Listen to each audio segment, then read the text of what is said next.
তারা আমাদেরকে সিট দেওয়ার কে অন্য দলের কার্যক্রম কথাবার্তা শুনে এবং সরকারের একটি মহলের কথাবার্তা শুনে মনে হচ্ছে দ্যার ইজ সামথিং রং, ডাল মে কুছ কালা হ্যায়। আমি খুব যোগ্য বলবো না, আমার যোগ্য বা অযোগ্য বিবেচনা দায়িত্ব হলো এলাকাবাসীর। কারণ আমার এই এলাকায় আগে রেকর্ড আছে আমার কাজ করার, উন্নয়নের, এবং এলাকার জনগণের সঙ্গে আমি ভালো মন্দ মিশিয়েছিলাম সব সময়। কখনো এলাকাবাসীকে আমি ছেড়ে যাইনি।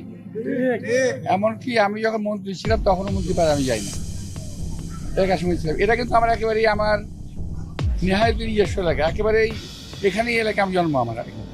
সুতরাং আমি আশা করবো যে আমার এলাকার জনগণ আমার জন্য দোয়া করবেন ইনশাআল্লাহ, এবং তারা যেভাবে 91, 96, 2001 সালে আমাকে ভালোবেসে ভোট দিয়েছিলেন, আজকে তারাই আবারও আমার বিগত দিনের এবং আমার দলের কার্যক্রমের দিকে খেয়াল রেখে আমাকে তারা আবারও ভোট দিয়ে জয়যুক্ত করবেন। এটা হলো তার নিজস্ব এবং ব্যক্তিগত ব্যাপার, এটা আমার কোনো কথা বলার নাই এখানে, এটা তার ব্যক্তিগত নিজস্ব ব্যাপার।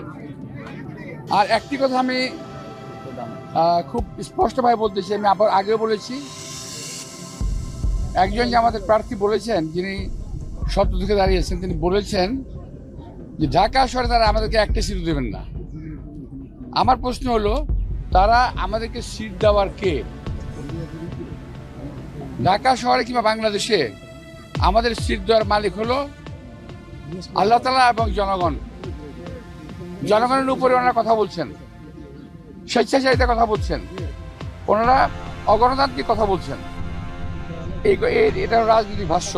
আমার আরেকটি ভাষ্য আমার হলো, আমার ধারণা ওদের বিশেষ কোনো শক্তি কাজ করতেছে, তারা ইলেকশন ইঞ্জিনিয়ারিংয়ের মাধ্যমে কিছু একটা করার চেষ্টা করবেন, যেটা জনগণ প্রতিহত করবেন ইনশাল্লাহ। আমি খুব দুঃখের সঙ্গে বলছি, আমি ওর সম্বন্ধে কোনো কথা বলতে চাই না আমি, কারণ ইদানিং খেয়াল করছি সোশ্যাল মিডিয়ায় কিছু প্রলাপ বকতেছে। আমি এই সম্বন্ধে আমি কথা বলতে চাই না। আমি কথা কি হলো, মানে একটা মানুষকে ঘায়েল করতে হলে যে সমস্ত অস্ত্রগুলো দরকার সেই অস্ত্রগুলো তারা ব্যবহার করছে, এবং এই সমস্ত কথার এবং ডকুমেন্টারি ফিল্মের কোনো সত্যতা নাই, এবং এরা আর্টিফিশিয়াল ইন্টেলিজেন্স দিয়ে অনেক কিছু তৈরি করছে। এরা বট বাহিনী দিয়ে সোশ্যাল মিডিয়া ভরিয়ে ফেলেছে। আর এরা যে মিথ্যা কথা বলে, এই শ্রেণীর লোকগুলো যে মিথ্যা কথা বলে, জাতির সামনে এটা পরিষ্কার। এরা আমরা 71-এ দেখেছি, এদেরকে আমরা 86-এ দেখেছি, এদেরকে বিভিন্ন সময় দেখেছি। জাতির জন্য এরা কখনোই উপকারী কোনো দল নয়। তো আশা করব নির্বাচন সুষ্ঠু এবং গ্রহণযোগ্য হওয়ার, কিন্তু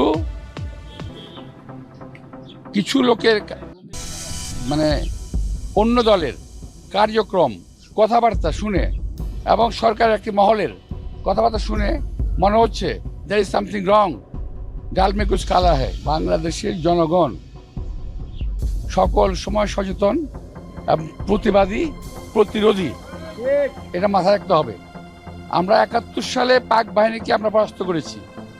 এই দেশের জনগণ লুঙ্গি পরে খালি পায়ে, এই দেশের জনগণ সকল ষড়যন্ত্রকারীকে প্রতিহত করেছে। আমরা আওয়ামী লীগকে প্রতিহত করেছি, আমরা এরশাদকে প্রতিহত করেছি, এবারও প্রতিহত হবে ইনশাআল্লাহ। আমি তো এলাকায় থাকি, আমার যেটা প্রয়োজন ওদেরও প্রয়োজন। কি আপনার প্রয়োজন? স্বাচ্ছন্দ্য প্রয়োজন। আমার প্রয়োজন হলো এলাকা থেকে মাদক নির্মূল করতে হবে। 17 বছরে আমার এলাকাটাকে শেষ করে দিয়েছে।